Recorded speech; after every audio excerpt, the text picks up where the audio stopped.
Hello and welcome to another Writerly Witterings. Cheers. You'll never guess what time of year it is right now. Coming up to Christmas. Well, I was chatting to my daughter director the other day, well actually this morning, and trying to think of what would be a good topic for another video this close to Christmas. Bearing in mind it is now the 20th, there's only 5 more days. And she said, well, some people are going to be in a panic thinking about the best thing they can buy for Christmas presents. And I thought, what a brilliant idea. I'll get on to that. So I thought I'd just have a quick roundup of some of the things that I find most useful, both as a writer but also just for general use. And one of those first things is a Midori Traveller's Notebook, because in here I have basic ideas in that notebook, I've got specific ideas for books in a second notebook, and then I've got my to-do lists and things that are urgent in the third book. I have also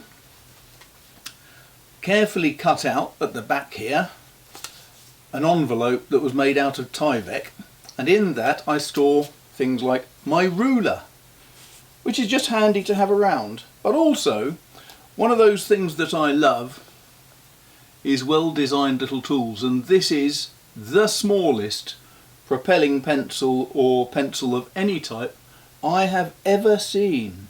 It's made by Oto, the pen and pencil making company, OHTO, Oto, and it's called a Minima.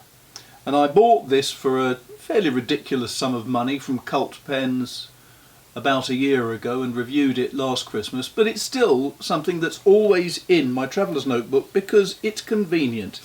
It takes up no space, it weighs next to nothing, so why not just keep one of these with you all the time? So there you go.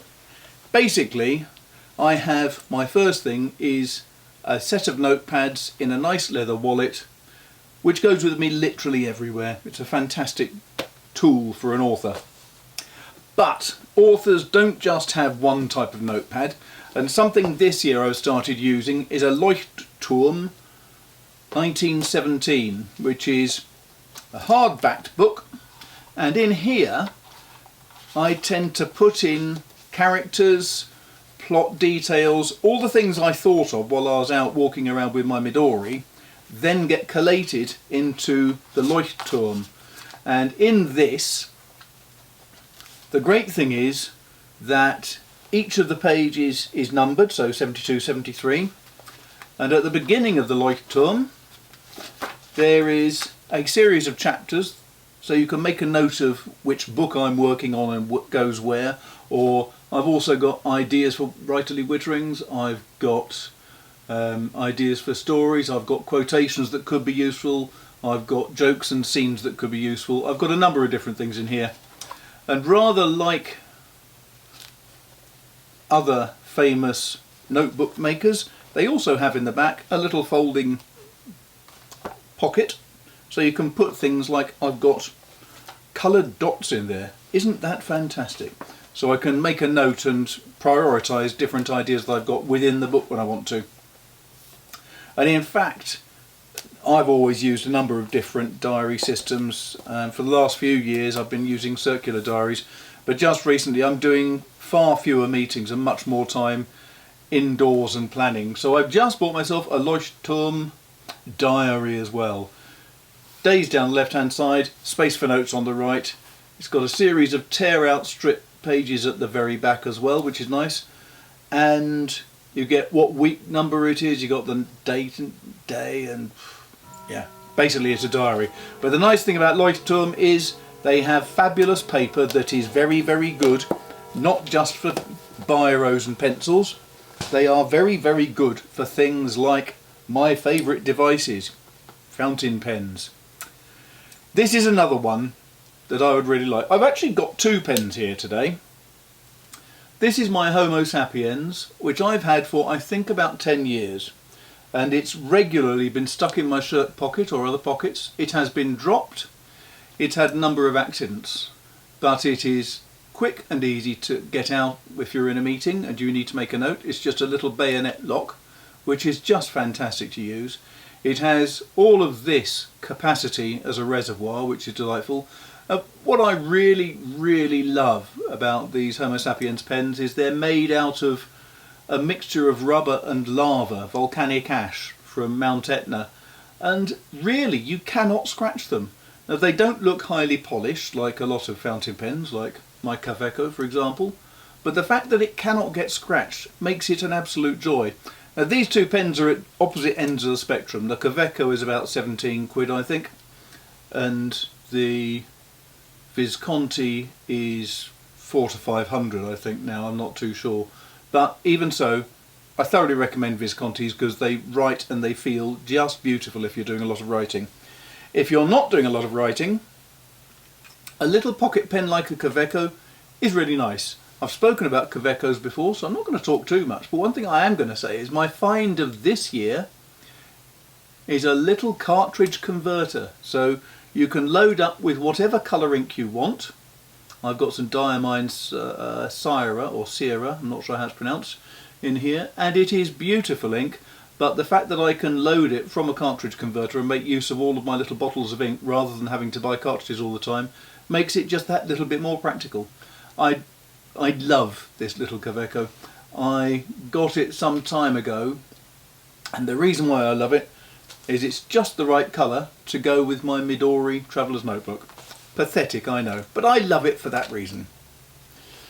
Another writing tool, if you're not looking at spending a huge amount of money, I've spoken about these before, Faber-Castell Perfect Pencil. It's a pencil cover, it's a pencil extender when your pencil gets short, it's also a pencil sharpener. There is a sharpener in here, which means that you can sharpen your pencil when you're out and about. Really useful for people who are going out and about and want to make notes. Like today, I took this instead of a fountain pen when I went out with the dogs because it was raining and a fountain pen with my inks would smudge and get impossible. With a pencil, you can use it when it's just mizzly and drizzly. And I think they're just elegant, wonderful little tools. If you're trying to find something for a writer, then I would suggest something else. I like books. This is a book.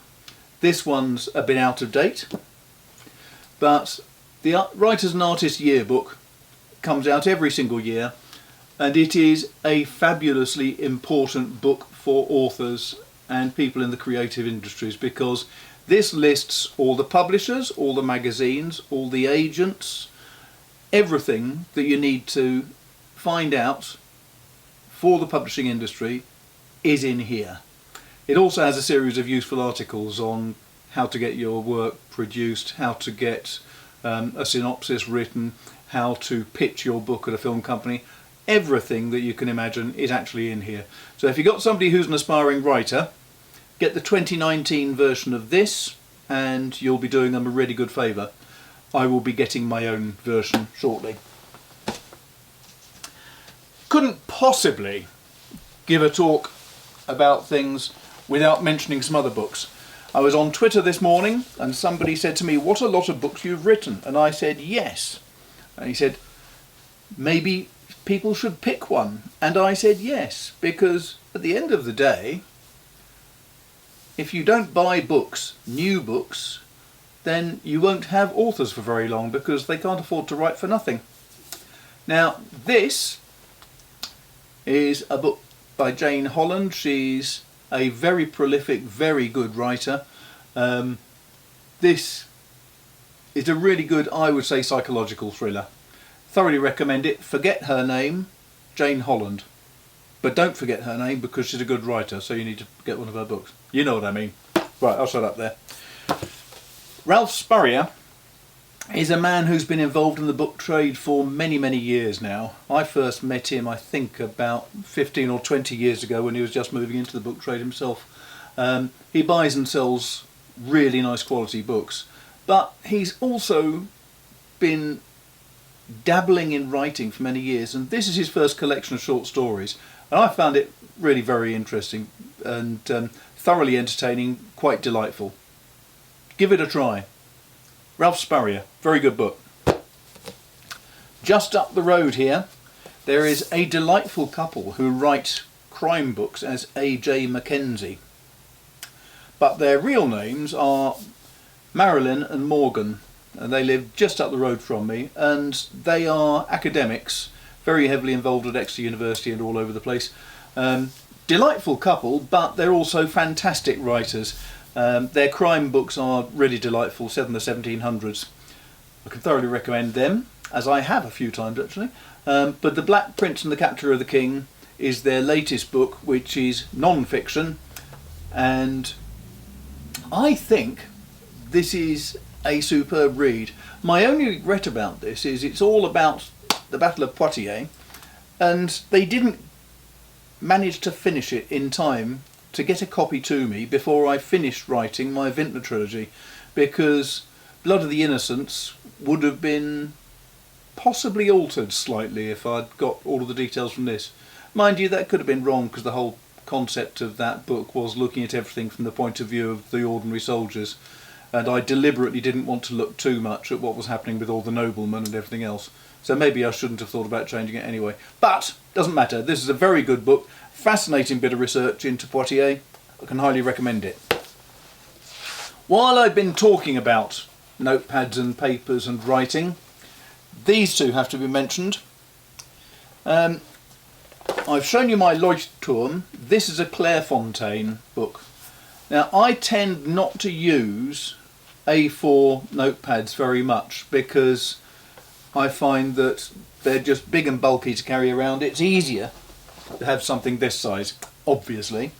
However, sometimes when I'm trying to plot out, when I'm trying to think about a general concept for a story, bigger bits of paper are useful. So what I do is I'll grab my Atoma like this, because the lively thing about Atoma books is that you can take the pages out and move them around. Now this is great for getting ideas, plotting out a story, giving ideas of characterization and everything else, because you can move the ideas around within the book. However, sometimes when you've finished doing that, you want to put everything down and make sure it's fixed and it's not going to change, and that's when I turn to my Clairefontaine books.